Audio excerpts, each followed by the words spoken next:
So welcome to another episode of the Splendid Life Show. Today we have a very special guest. Her name is Naomi Janzen.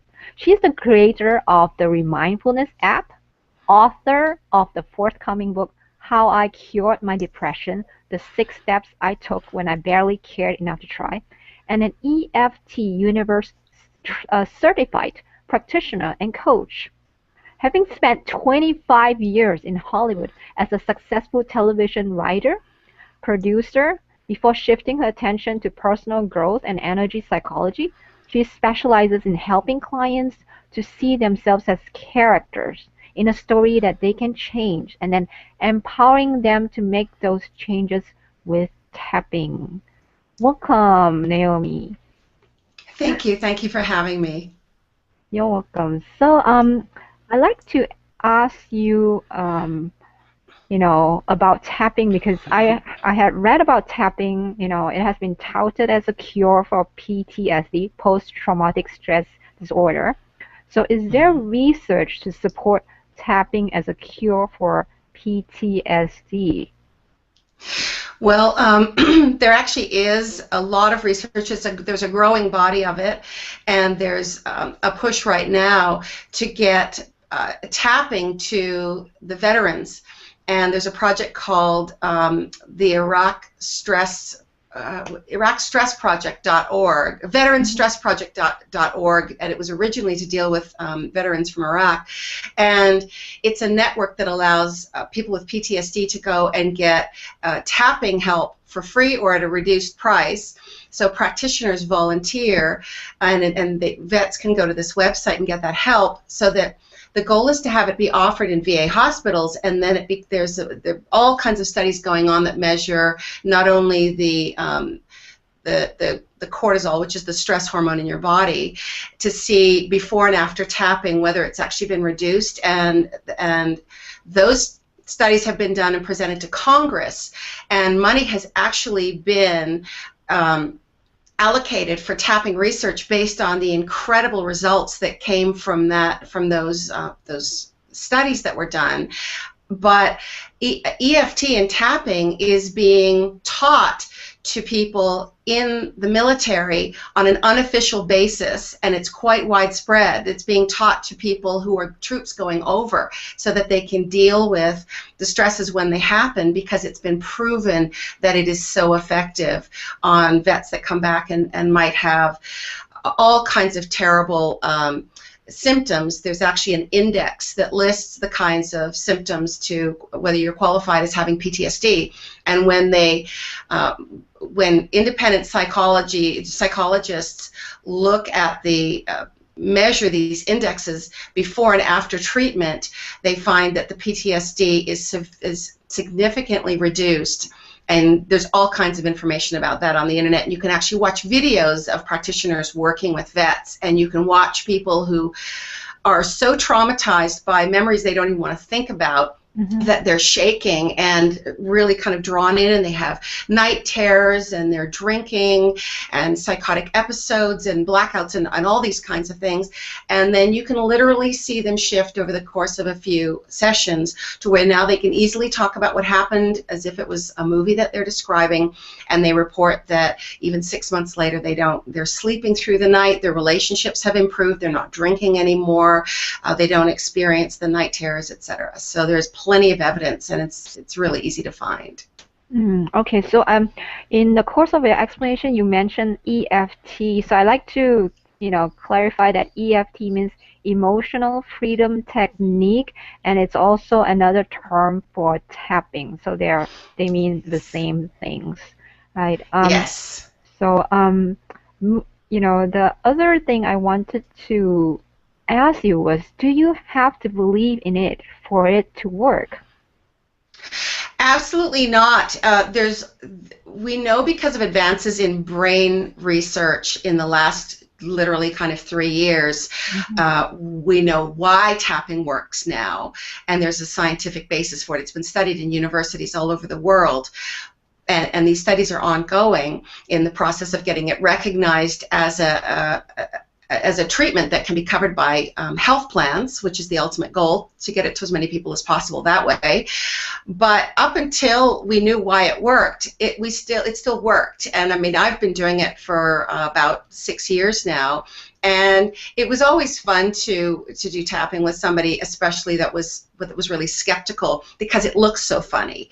And so you'd have somebody who would be having some kind of a problem and say, do something funny with me just for a second. Just give me like 5 minutes. Are you willing to try something that looks a little bit silly? And then they kind of laugh, and you explain a little bit of what you're doing. And then sort of 5 minutes later, they would experience a significant shift or reduction in their symptoms, whether it was pain or anxiety or something.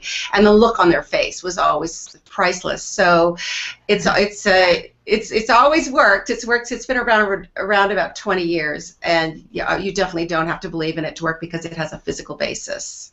Okay, so well, maybe we should just kind of demonstrate on me, I guess. I'll be your like guinea pig. And Excellent. I'll put myself on the screen so that people can you just guide me through it. All right? Okay. All right. Perfect. All right. Okay. So what we're going to do is tapping is basically like acupuncture without needles, combined with cognitive behavioral techniques and exposure therapy. That's kind of the basic principles of it. Except instead of needles, we are tapping on the acupuncture meridian endpoints. Okay. And I'll take you through those really quickly. You've got the top of the head, which is right here. It's not back here. It's right here where the string would come out if you were a puppet. Okay. The eyebrow point. You can do either side, you can do back and forth, you can do both at the same time. It doesn't matter, but just whatever's more comfortable, which is the end of your eyebrow on the hair.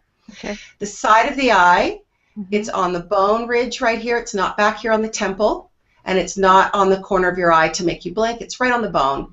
On the bone. Underneath the eye, which is on the bone in the middle right here, just on this little bony edge. Directly underneath your nose in the middle. In the crease of the chin right here. The collarbone point is, if you go to these little knobs right here, and then you kind of go down, you can see from my slight sunburn, the kind of, it's handy, it shows us visually where it is, kind of right there, where there's a hollow. So you can do one, it's the little hollow right here, and I like to take my fingertips and, when I'm tapping, do both at the same time like that. Okay. And you can, when you kind of go like this, you can feel they fit right in the hollow. And the final point that we're going to do today is under the arm, about 4 inches. Under the arm, 4 inches. Okay. There are other points. There are finger points, and I won't go into those. It's easy to get information on that, but this is called the basic recipe. And as invented by the creator of EFT, Gary Craig, and he named it. So what we do is, that's kind of part one, is the tapping points. Right. Part two is you think about what your issue is. Okay. And it could be emotional, it could be physical, and you think about it while you tap, and talking about it often helps you focus your thinking. So we do a setup statement first on what's called the karate chop point on the hand. Karate chop and point. That's right here, that soft part right here. And and people watching can tap along, because you know what, even if you're just tapping and following along, tapping goes where it's needed. The body knows what to do with a healing procedure. So you tap, and we do what's called the setup statement. The setup statement kind of focuses your unconscious on the problem, so that it knows where to aim our efforts. And we repeat it 3 times. Don't have to, but it's just kind of a standard practice. And the setup statement has 2 parts. Even though I have this problem, and you state the problem. And now this is the part where you're kind of accepting yourself and making it okay for your unconscious mind to allow you to work on the problem. So we're saying, I'm okay, or I deeply and completely accept myself, or I love and accept myself anyway. Something like that. And if you're working with kids, you would say, I'm a good kid. So you kind of, adjust it for people's individual needs. And then you tap through the points with the reminder statements. You go through the points, say this problem, this problem, this problem, and so on. Okay. Now, you told me that you, right before we started, you mentioned that you have a little bit of a pain issue. Yeah. And I would love to work on that with you as a way of demonstrating, and people can tap along and focus their minds on their own if they have some physical ache or pain or something like that. Yeah, that sounds good. Okay. All right. So to start, it's really important that we use your words. Okay. So My word. would you describe for me what this pain that you are experiencing? Well, it's like when I press on my I guess you say the area between the neck and the shoulder. Well, it's actually on the shoulder. It just feels kind of achy and just kind of inside pain. Okay, achy Muscle inside pain. Yeah. Achy inside muscle pain. Is it both sides or just one side? Yeah, both sides. Both sides. Okay, are you feeling it right now? Yeah. Mm-hmm. Okay, on a scale of 1 to 10, and this is the subjective units of distress scale, 10 being the most intense that you have ever felt that particular pain, where is it right now? What would you say? Just give a guess. I would say like maybe a 4. I mean, I can function and stuff, but it would be nice if it's gone. Okay. All right. Okay, so it's about a level 4, so that's where we're starting, and you're calling it inside muscle. Did you call it pain or ache? Inside muscle. Ache, muscle ache. Inside muscle ache. All right. Yeah, so let's start with the karate chop point. Okay. And while we do this, I want you to really focus your attention on that inside muscle ache between your neck and your shoulder. Okay. On both sides, okay? And repeat after me, and for those watching, you can do the same thing and substitute the description of whatever you're dealing with. All right?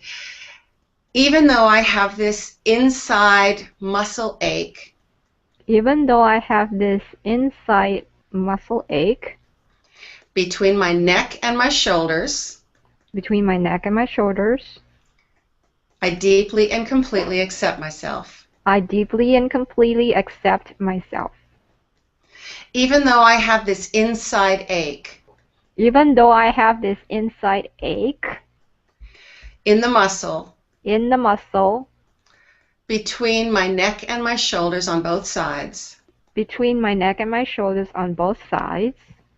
I deeply and completely accept myself anyway. I deeply and completely accept myself anyway. Even though I have this inside ache. Even though I have this inside ache. That's inside the muscle. That's inside the muscle. Between my neck and my shoulders on both sides. Between my neck and my shoulders on both sides. I deeply and completely love and accept myself. I deeply and completely love and accept myself. Okay, great. Start at the top, on the top of the head point, and just tap lightly. And you need to tap sort of around 5 to 7 times, roughly. This inside ache. This inside ache. And now move to the eyebrow point.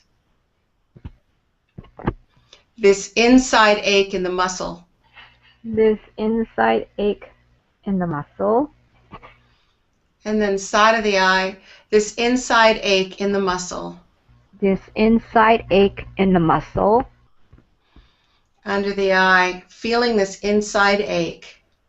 Feeling this inside ache. Under the nose, it's always there. It's always there. This inside ache in the muscles. This inside ache in the muscles. Noticing this ache in these muscles. Noticing this ache in the muscles. Noticing this inside ache in these muscles. Noticing the inside ache in these muscles. Okay, stop and take a deep breath. Okay, now get in touch with that feeling again in the muscles. Now, has anything happened? Has it shifted? Has it increased? Has it decreased?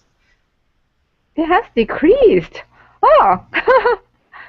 What's it now? It was a 4 before. What is it now? I think it's like a 2 now. Okay, Wow.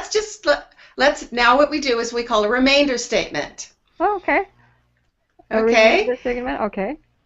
Okay, so we go, even though, now what does it feel like now, this level 2? Would you still call it an inside ache, but it's not as strong, or would you describe it a different way now? Yeah, it's not as strong.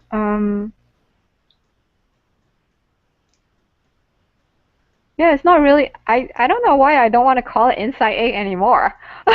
But Good for you. It's great to be in touch with that. So you can, any name you can, is it a color? Is it a shape? Any way you want to describe it so that we can tell the unconscious where to send the healing. Just, it's your words that matter.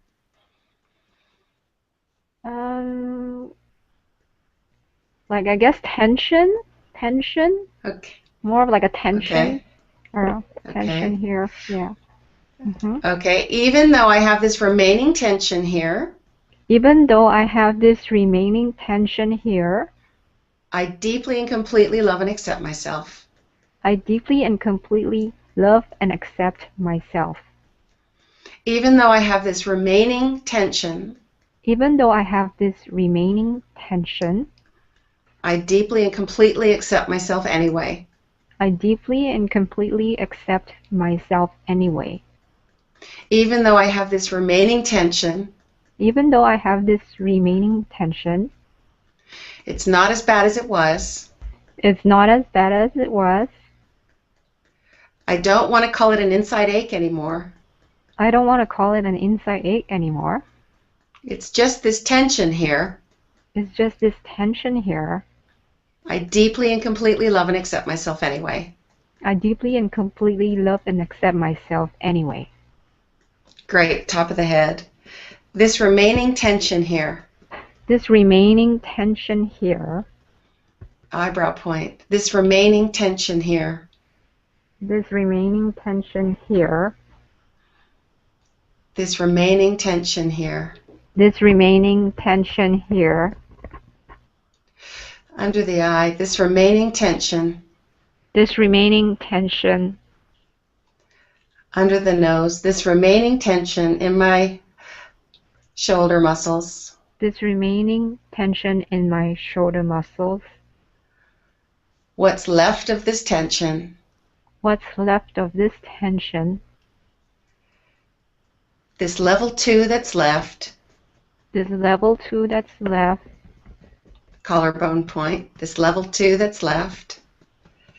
This level 2 that's left. Under the arm. This remaining level 2 tension here. This remaining level 2 tension here. Okay, stop and take a nice deep breath. Let it out. Okay, get in touch with that tension now. What's happened to it? Has it shifted, changed? It has disappeared. It has disappeared. Oh my gosh. Yeah, oh my gosh. I don't feel it. When I press it, it's not sore anymore. And that might be all it takes. Sometimes you can just tap on the physical symptoms and they'll just go away. Sometimes there are emotional causes underneath the issue. And for example, you said when we spoke earlier that you've just had it for a long time. Yeah. It might be that that's the key, that what we tap on and say, even though I've had this for a long time and I can't imagine not having it, I deeply and completely accept myself. That's what we call another aspect. And I had a client who had been in a motorcycle accident 30 years before, and he couldn't raise his arm higher than this. one of his arms. Right. And as he was describing to me the situation, and he'd had the best doctors look at it, and he'd had surgery, and they'd said, no, you've just got permanent cartilage damage, you're just going to have to live with it. I could tell how there was anger. Because he was in his sort of late 50s, early 60s, and he was very fit and very healthy, and he had been his whole life. And I picked up that he seemed like, I thought to myself, well, I would be pretty resentful if I took such good care of my body and I had this sort of limitation I couldn't get past. So we tapped on all the aspects of the accident. We tapped on his feeling embarrassed that he came off his motorcycle in front of his friend, that took 4 hours to get to the hospital because he was out in sort of the woods when it happened, and all these different aspects. And we did make some progress on it. It went from here to about here, and he was thrilled with that. And I said, you know what? I just want to tap on one more thing. I just want to tap on, and I got him started, and I said, even though I am really pissed off that I have this problem when I take such good care of myself, and it's not fair. I deeply and completely accept myself. And he was going, it's not fair. I take really good care of myself. And there was a lot of agreement, you know, with that. One round of that, and I said, okay, let's lift up your arm to see where it is. And he went like this. He went. He went all the way up. He was absolutely shocked. That was the key.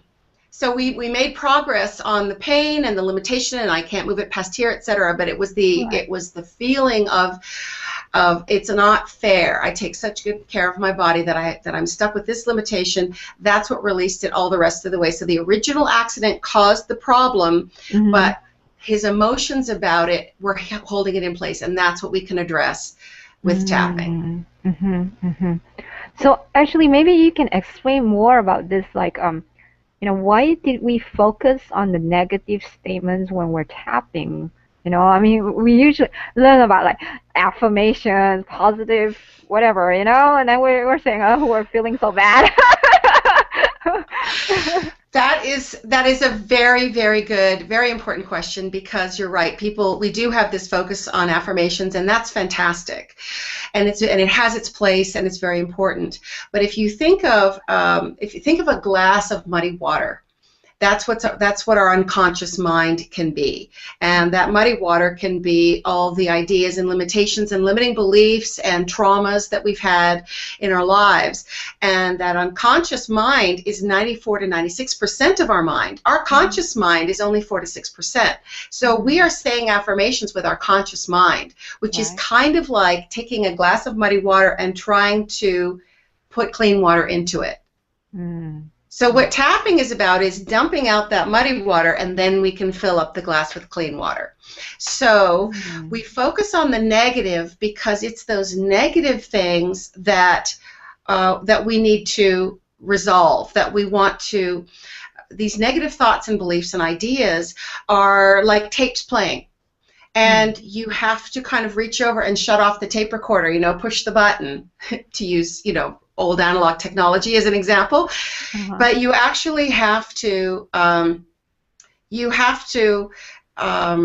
target with tapping, because tapping sends an it's okay signal to the body, to the place where that trauma or emotional upset or limiting belief is currently playing. And so definitely there's a place for the positive in tapping, but like with affirmations, for example, let's say you have an affirmation, and the affirmation is, I live each day to the fullest in a loving way. Let's say that's your affirmation, which is a wonderful one. If you say that, but listen to your body and your unconscious mind, if you have a bit of resistance, we call these tail enders, which is a little voice goes, no, I don't. you know what I mean? Have you ever said an affirmation and there's a little voice inside you going, oh, I wish that was true. What we do with tapping is you tap on, even though I don't really believe I do that, even though, and here's all the reasons I don't, because I'm mad at my neighbor because he lets his dog bark, or, you know, whatever, that, you know, you focus on the negative, you'll notice that you lose that the negative statements lose their impact, that you stop caring about them, and that's when you've dissolved them. Now you can go and tap the positive thing in. You can say, I choose to live each day to the fullest. And if you don't feel any resistance come up in your body, now that you're tapping in that affirmation in a really substantial way, because you're helping install it in your unconscious. When we tap, it actually puts our body into kind of a hypnotic state, which makes us, which actually, it's kind of the state you need to be in to condition your unconscious, to get your unconscious mind on board with what you consciously want to do. Oh, I like that explanation. Like how it's, you know, to get your unconscious mind on board with your conscious mind.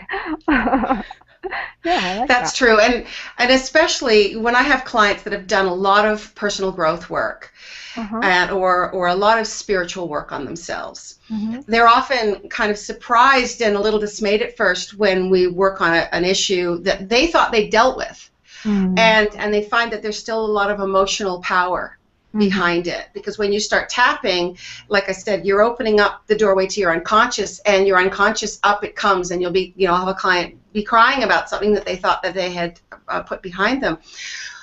Your conscious mind put it behind you, and a lot of times that can involve shoving it down and coming up with really clever ways to shove it down, but the body doesn't want to keep those things down there, so it will start bringing it up, it'll start manifesting in your life. And I always tell people, feel really, really glad when these things are coming up, because focusing on them and in a negative way when you're not tapping is not productive. You can just re-traumatize yourself. You can just, you know, in terms of the science of it, you're reestablishing the neural pathways of a negative thought. But if you're tapping while you're doing that, what happens is it loses its power. You lose interest in it. You kind of get bored, and then you know you're done with it. And so, so it's really important to focus on the negative, because it sends the tapping where we want it to go, and where we want it to go is to neutralize and dissolve the negative thing that we don't want anymore. And when somebody who's done a lot of work on themselves and has done a lot of personal growth, made a lot of progress, finds that it's okay to experience these negative emotions while you're tapping on them, and then they're truly gone, and now you've integrated all that amazing work you've done consciously to improve your life and on your personal growth, and now suddenly the little self-sabotages and things, those aren't happening anymore, because your unconscious is on the same program. Yeah. So we can just tap on any old thing, right? I mean, can you give like a list of different things you could tap on? You know. Well, you can really try it on everything. You can tap on physical problems. You can tap on procrastination. I do a lot of tapping myself, and I might wake up some morning and I just kind of feel a little bit not right. You know, you just kind of feel a little bit anxious or something like that. You can just sit down and go, even though I feel kind of anxious and I don't know why. It might have been a bad dream you had and you don't even remember the dream. You can just say, I feel a little bit anxious, you know, this feeling of being anxious, this feeling of being anxious. So you can tap without having a specific understanding of why. You can tap on if you're angry at someone. Like, or if you have fear of public speaking, if you have stage fright, if there's a bill that you don't want to open, if you've got, you feel sick every time you think, well, I'm scared I won't be able to make the mortgage next month, or should I leave my job? I don't know if I'm happy, or I've got to ask for a raise and I'm scared to ask for a raise, or before you have a conversation with someone you love about a problem in the relationship, tap first on your feelings and get rid of your own baggage around it, and then you are so much more effective in communicating your needs. Sometimes you might find you don't have the problem anymore. Sometimes you find, sometimes you find that you've neutralized your own emotional triggers and response, but it's still something you want to talk to the person about. But now there's no baggage behind it. You can just calmly say, you know what? really need you to unload the dishwasher sometimes. Yeah, You yeah. know, and when it's delivered without any emotional baggage and blame or anything like that, the other person can just go, oh, okay, that's fair enough. It Right. just makes your life better if you just take care of your own emotional stuff before you interface with the world. And phobias, it can be used on phobias. It's fantastic for that. And childhood trauma, things that in your past that those memories that we have that we don't want to fully address, you can tap on something without re-experiencing it, which is a wonderful, wonderful thing about tapping.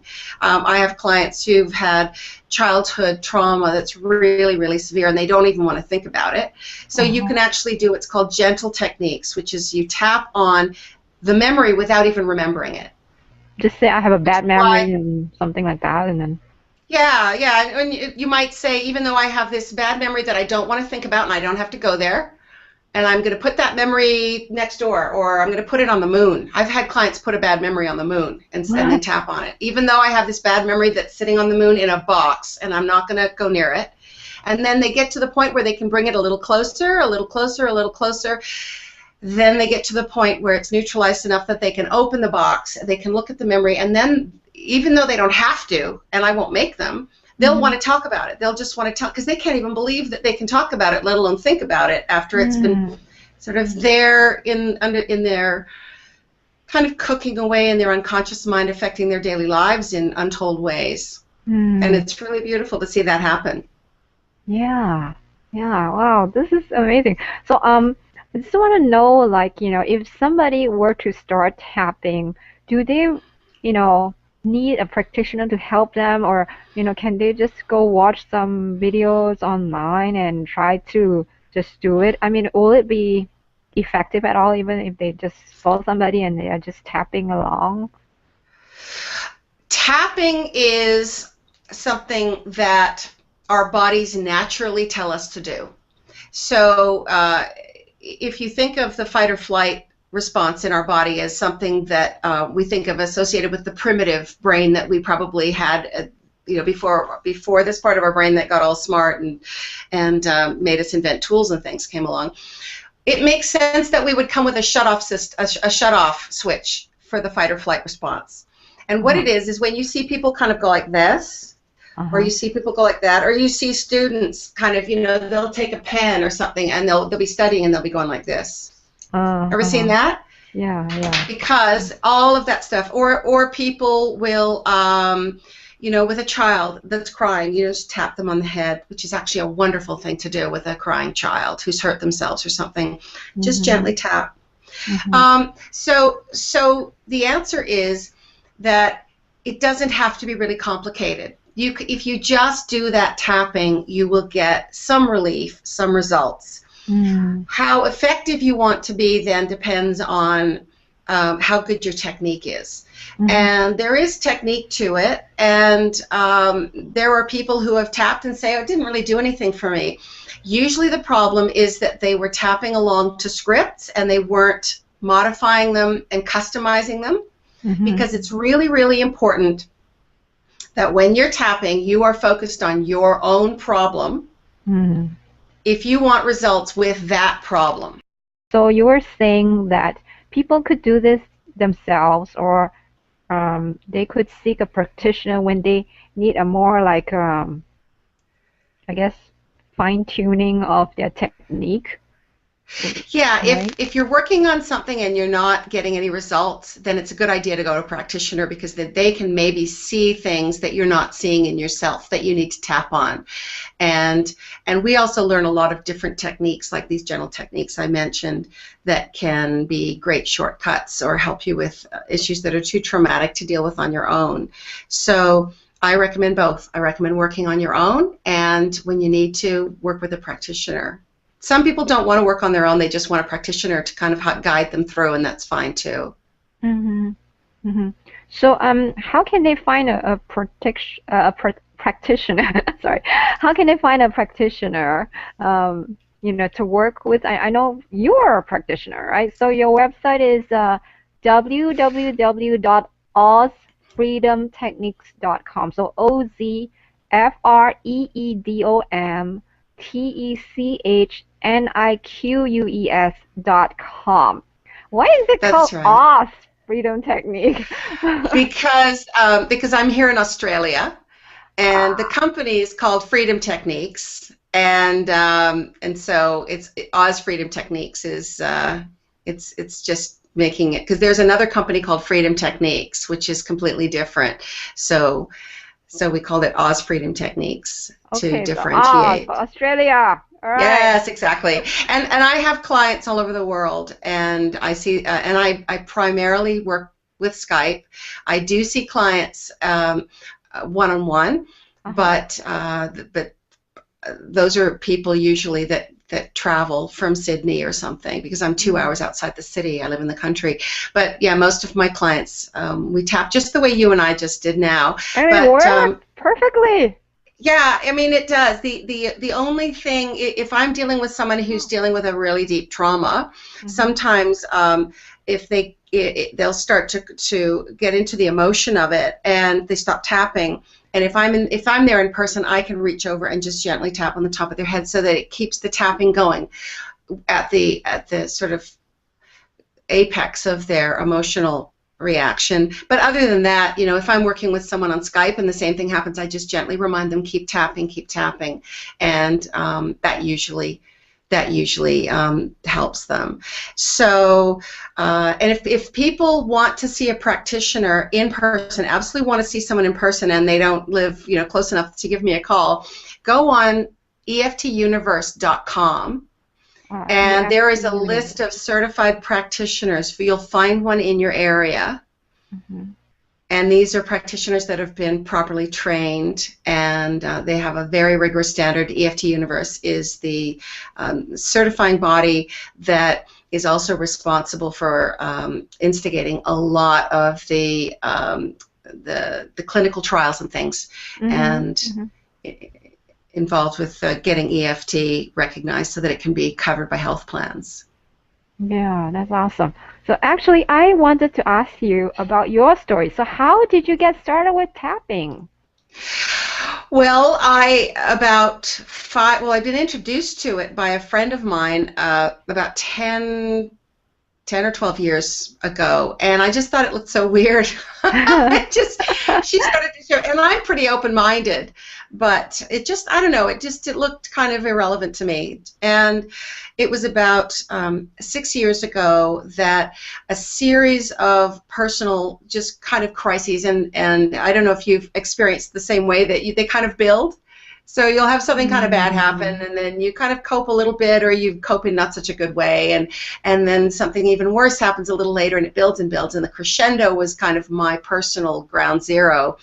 And I moved all the way to Australia for this relationship, and it disintegrated about 2 months after I moved here, and I was absolutely, it felt like the universe had been pulled out from under me. There was, it was just, it just felt like it was just a devastating blow. And it was the biggest gift that I could have ever received, it turns out. This is my first line in my book, is that I never in a million years, 6 years ago, ever would have thought I would be thankful for the depression, for what happened to me, because I was then truly depressed for the first time in my life. And when I told my friends about that, there was the one who had introduced me to tapping all those years said, "You've got to try this for real, please, please, please. I'll send you the manual. You just please promise me." And like the title of my book, I barely cared enough to try. I literally just kind of went, "Yeah, whatever. I'll just look at it." And it took me about 6 days. I had been really trying to get out of my depression by journaling and talking about it, and meditating, and going on a spiritual journey, all of these things. And everything had kind of helped to sort of define what the issues were and what the core pain was, but nothing had actually shifted it. Nothing had dissolved it. And so all of that preparatory work that I did was the reason that it took me 5 days. I read the manual, I tapped for about 5 days, and it was gone. And I wiped out 10 years worth of pain, and felt like I had been given a set of wings. And I went, this is world changing. Mm-hmm. If it can do this for me. So I started using it on everything from a sore throat to fear of heights. I was sightseeing with some friends and standing at the top of a really high waterfall, and I had fear of heights. And they were looking over, going, "Oh, look at that cool little cave down there! Look at those orchids!" And every time I got close to the edge, I'd start feeling that horrible vertigo feeling. So I just did this. I just started tapping, and I stepped close to the edge, and I was able to look down. And as long as I kept tapping, it was physically comfortable for me to stand up there and look down. So I just then gradually started, of course, when you discover something like this, you have to share it. So if you had any kind of ache or pain around me, it was like, can we just try something for 5 seconds? I just want to try something. And I became known as the tapping girl. And then eventually it led to, I decided to become properly trained, and I'm really glad that I did that. And it just sort of, yeah, it happened. One thing led to another. You know, when you're on your path, the universe makes it abundantly clear. So that's how it started. Oh, I'm so glad. Yeah. Okay, so I wanted to ask you, well, this is a question that I ask all my guests. So, how are you living your splendid life? By doing what I'm absolutely passionate about, and it was really scary to leave behind a successful career, and I'm still on the board of the Writers Guild of Australia. I mean, I've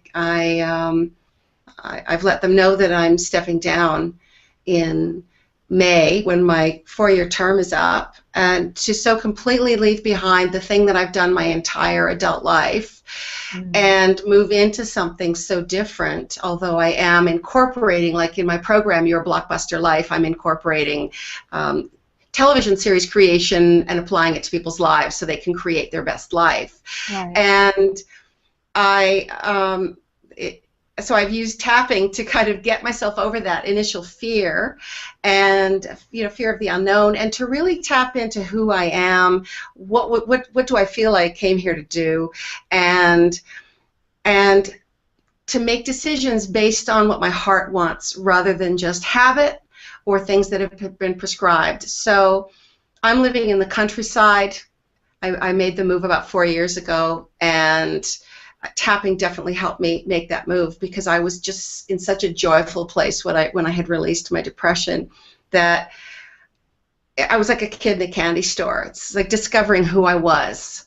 And that, I think, is how you live a splendid life, is discover who you are and then make the commitment to live as that, and not as may have been prescribed for you by family or society or anything like that. And that's where your true joy is. And then life just unfolds, becomes splendid. Well, thank you very much, Naomi. So that was really, you know, a treat to do the exercise with you and to also hear about your personal story. So thank you. Thank you so much for giving me the opportunity. It's been a pleasure, and I'm so thrilled that we had a chance to tap. Oh, you're welcome. All right. Bye-bye. Bye-bye.